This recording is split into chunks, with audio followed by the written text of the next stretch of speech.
Hey there, it's Dave Hompes from hpylorisymptoms.com. Just before we start, feel free to subscribe to my channel because there'll be plenty of new videos coming up over the coming weeks and months. Now, in this video I just wanted to talk about the relationship between H. pylori infection and gastritis.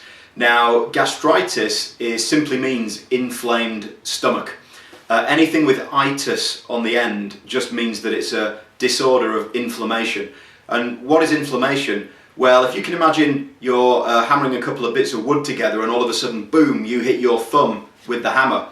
Pretty quickly it's going to go red, it's going to swell up, it's going to get hot, it might be bleeding, there might be some pus over the next few days, it's bruised and it just feels generally all yucky.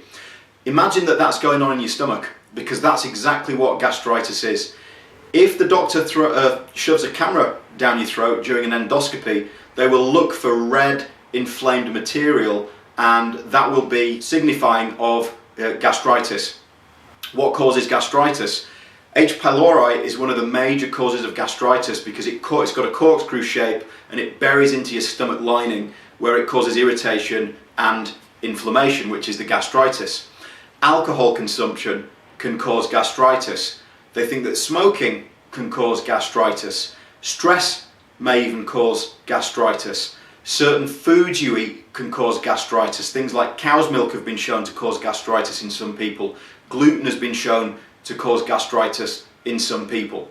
NSAIDs, non-steroidal anti-inflammatory drugs like aspirin, can certainly cause gastritis and even bleeding in the stomach because they can irritate the stomach lining as well. And finally, this is not necessarily proven, but I believe that simple dehydration, not having enough water intake, can also cause gastritis because it dries up the lining of the stomach and the rest of the digestive system. So what symptoms could you expect on a day-to-day basis from having gastritis? Well, pain in the chest and stomach area, which might be burning pain, it might be like a gnawing pain. You might have things like acid reflux and heartburn. You might have belching and burping. You might get hiccups. You might get abdominal bloating. You might get pain further down the digestive system as well. You might get a lot of grumbling in your digestive system, and you might have specific reactions when you eat food. You can feel a little bit nauseous, and sometimes you can even vomit. When I had H. pylori on 2 or 3 occasions for absolutely no reason whatsoever in the morning after I'd gotten up, I actually had to vomit.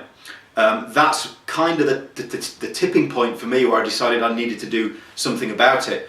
So I ran a private stool test with a private laboratory, did the stool test at home, sent it off to the lab and found out that I had H. pylori, and all those horrible symptoms that I personally experienced back in 2007 went away. Now, if you go to my website, you'll find that you can order a very simple ebook called the H. pylori diet. The H. pylori diet helps you remove a lot of the foods that create gastritis and inflammation, and it also teaches you how to eliminate H. pylori using both herbal protocols, which work, they're time-tested and proven, and also of course the antibiotics if you want to work with your doctor. If you change your diet and your gastritis and all those symptoms don't go away, and if you work against your H. pylori and the symptoms are still there, then what I recommend you do is run a comprehensive stool test to try and figure out what else is in there that might be causing the problems. You can do that in the comfort of your own home. It's very quick and simple to do, it's very private, and the results come back very quickly, and we can see exactly what is going on to create those symptoms for you. If you're taking aspirin every day, as some people are for things like high blood pressure and what have you, I recommend that you talk to your doctor about alternatives, because if you have digestive symptoms, the aspirin may well be creating or contributing to some of those symptoms, and I think that's a very important factor.